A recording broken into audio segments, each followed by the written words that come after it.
Hello everyone. आपण जी short concept revision series सुरू केली आहे तिची आज थर्ड कन्सेप्ट आहे. तर ती काय आहे बघा, व्हेरिएशन व्हॅल्यू ऑफ जी. ज्यामध्ये जी म्हणजे काय, तर ती स्पीड ज्या स्पीडने अर्थ एखाद्या ऑब्जेक्टला तिच्याकडे ओढते त्या स्पीडला आपण म्हणतो ग्रॅव्हिटेशनल ऍसेलरेशन, आणि शॉर्ट मध्ये आपण त्याला जी लिहितो. ओके. तर वेटचा फॉर्म्युला हे माहित पाहिजे तुम्हाला, मास इंटू ग्रॅव्हिटेशनल ऍसेलरेशन असतो. ठीक आहे.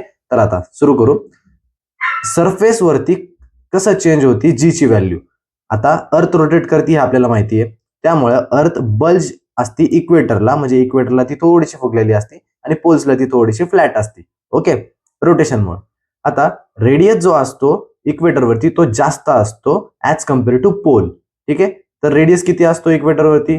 6378 किलोमीटर, आणि पोलवरती असतो 6357 किलोमीटर. तर एक गोष्ट लक्षात ठेवा की जर रेडियस जास्त असेल तर जी ची व्हॅल्यू कमी असते.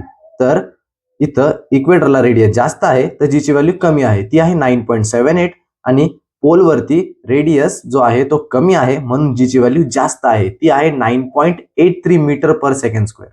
ओके. क्लिअर. फक्त एवढं लक्षात ठेवायचं की सरफेसवरती कसं असतं, रेडियस जास्त तर जी ची व्हॅल्यू कमी. Okay. Next, change with the height. आता हाईटने कसं फरक पडतो जीच्या व्हॅल्यूवरती? जेवढी जास्त हाईट तेवढी कमी जीची व्हॅल्यू.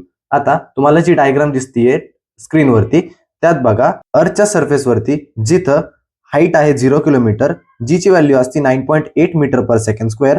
माउंट एव्हरेस्ट जिथं 8.8 किलोमीटर हाईट आहे तिथं 9.8 मीटर सेकंदच असती जीची व्हॅल्यू. फारसा काही बदल येत नाही त्याच्यामध्ये. आता maximum height reach by a man-made balloon ती आहे 36.6 किलोमीटर, आणि तिथं जीच्या व्हॅल्यूमध्ये थोडासा बदल येतो 9.7 मीटर पर सेकंड स्क्वेअर. आता ती हाईट जिथे एक वेदर सॅटेलाइट असतो ती आहे हाईट 400 किलोमीटर, आणि तिथं जीची व्हॅल्यू असते 8.7 मीटर पर सेकंड स्क्वेअर. आता कम्युनिकेशन सॅटेलाइटची हाईट 35,700, तिथं जीची व्हॅल्यू असते 0.225 मीटर पर सेकंड स्क्वेअर. म्हणजे याच्यावर आपल्याला काय कळतंय की जसं जसं आपण वरती चाललोय, जशी जशी हाईट इन्क्रीज होतीये तसं तसं जी ची व्हॅल्यू जी आहे ती कमी कमी होत चालली आहे. एक पॉईंट असा आहे जिथं जी ची व्हॅल्यू काय होईल? 0.